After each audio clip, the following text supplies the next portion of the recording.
ನಮಸ್ಕಾರ. ಜಿನಿ ನ್ಯೂಸ್ ವೀಕ್ಷಕರಿಗೆ ಸ್ವಾಗತ. ಎಲ್ಲ ವೀಕ್ಷಕರಿಗೆ ನಮಸ್ಕಾರ. ನಾನು ಸಂಧ್ಯಾ. ಏಷ್ಯನ್ ಕ್ರಿಕೆಟ್ ಕೌನ್ಸಿಲ್ 2026ರ ಮಹಿಳಾ T20 ಏಷ್ಯಾ ಕಪ್ನ ಅಧಿಕೃತ ವೇಳಾಪಟ್ಟಿಯನ್ನು ಪ್ರಕಟಿಸಿದೆ. 10ನೇ ಆವೃತ್ತಿಯ ಈ ಪ್ರತಿಷ್ಠಿತ ಟೂರ್ನಿಯು ಆಗಸ್ಟ್ 28ರಿಂದ ಯುನೈಟೆಡ್ ಅರಬ್ ಎಮಿರೇಟ್ಸ್ ದುಬೈ ಅಂತಾರಾಷ್ಟ್ರೀಯ ಕ್ರಿಕೆಟ್ ಕ್ರೀಡಾಂಗಣದಲ್ಲಿ ಆರಂಭವಾಗಲಿದೆ.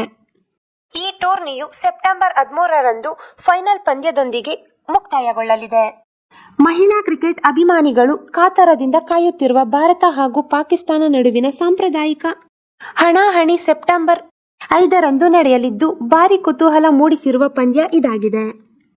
ಈ ಟೂರ್ನಿಯಲ್ಲಿ ಒಟ್ಟು 8 ತಂಡಗಳು ಪ್ರಶಸ್ತಿಗಾಗಿ ಸೆಣಸಲಿದ್ದು, ತಂಡಗಳನ್ನು 2 ಗುಂಪುಗಳಾಗಿ ವಿಂಗಡಿಸಲಾಗಿದ್ದು, ಎ ಗುಂಪಿನಲ್ಲಿ ಭಾರತ, ಪಾಕಿಸ್ತಾನ, ಥೈಲ್ಯಾಂಡ್ ಹಾಗೂ ಹಾಂಗ್ಕಾಂಗ್ ಸ್ಥಾನ ಪಡೆದಿವೆ.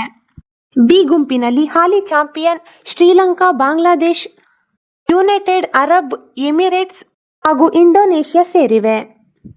ಭಾರತ ಮಹಿಳಾ ತಂಡವು ಆಗಸ್ಟ್ 30ರಂದು ಥೈಲ್ಯಾಂಡ್ ವಿರುದ್ಧ ಸೆಣಸಲಿದೆ. ಕ್ರಿಕೆಟ್ ಲೋಕದ ಬಹುನಿರೀಕ್ಷಿತ ಪಂದ್ಯವಾದ ಭಾರತ ಮತ್ತು ಪಾಕಿಸ್ತಾನ ನಡುವಿನ ಕಾದಾಟ ಸೆಪ್ಟೆಂಬರ್ 5ರಂದು ನಡೆಯಲಿದೆ.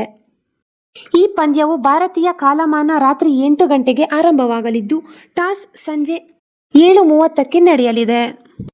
ಈ ಹೈ ವೋಲ್ಟೇಜ್ ಪಂದ್ಯಕ್ಕೆ ವಿಶ್ವಾದ್ಯಂತ ಕ್ರಿಕೆಟ್ ಅಭಿಮಾನಿಗಳ ಕಣ್ಣು ನೆತ್ತರ ಮೂಡಿದೆ ಎಂದರೆ ತಪ್ಪಾಗಲಾರದು.